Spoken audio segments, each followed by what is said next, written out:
দেশের দক্ষিণাঞ্চলে বেড়ে যাওয়া ডেঙ্গু মোকাবিলায় গুরুত্বের সঙ্গে কাজ করছে সরকার, এমনটা জানিয়েছেন প্রধান উপদেষ্টার বিশেষ সহকারী অধ্যাপক ডাক্তার সায়েদুর রহমান। জানান, ডেঙ্গু মোকাবিলায় আন্তর্জাতিক বিশেষজ্ঞদের পরামর্শ নেওয়া হচ্ছে। সকালে রাজধানীর বক্ষব্যাধি হাসপাতাল পরিদর্শন শেষে এসব কথা জানান তিনি। দেশে ডেঙ্গু মৌসুম শুরু হতে না হতেই ভয়াবহ অবস্থা তৈরি হয়েছে বরিশাল বিভাগে। এখন পর্যন্ত এ বিভাগে সবচেয়ে বেশি ডেঙ্গু আক্রান্ত রোগী শনাক্ত হয়েছে বরগুনায়।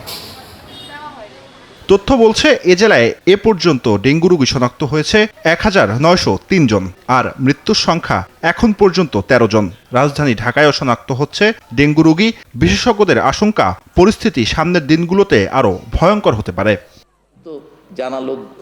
এমন পরিস্থিতির জন্য বিভিন্ন সিটি কর্পোরেশন ও স্থানীয় সরকারকে দুষলেন প্রধান উপদেষ্টার এই বিশেষ সহকারী। স্থানীয় সরকার কর্তৃপক্ষগুলো যেভাবে মশক নিধনে যেরকম ব্যস্ত থাকার কথা, দায়িত্বশীল ভূমিকা পালন করার কথা। বান্ডেল থাকলে প্রতি সেনমানিতে টাকা বাঁচবে। বিকাশ সেনমানি বান্ডেল কিনে জিতুন প্রতি লেনদেনে। সেই ক্ষেত্রে আসলে সবসময় অনেকটাই যথেষ্ট এক্সপেক্টেড মাত্রায় করা হয় না, এই বিধায় আসলে মশক নিধনটা কার্যকর হয়নি। জানান, ডেঙ্গু মোকাবেলায় সব ধরনের প্রস্তুতি নিয়েছে সরকার। বিশেষ করে দেশের দক্ষিণাঞ্চলে বেড়ে যাওয়া ডেঙ্গু মোকাবেলায় গুরুত্বের সঙ্গে কাজ করছে সরকার।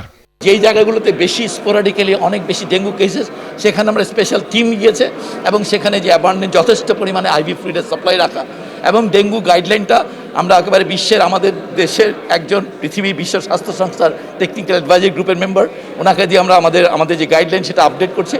বিশেষ সহকারী আরও বলেন, পরিস্থিতি মোকাবেলায় আন্তর্জাতিক বিশেষজ্ঞদের পরামর্শ আমলে নিয়ে কাজ করছে সরকার। এক্ষেত্রে চিকিৎসক সংকট বড় বাধা বলেও উল্লেখ করেন তিনি। আমাদের বলতে এক্ষেত্রে জুবায়ের সানি, নিউজ 24, ঢাকা।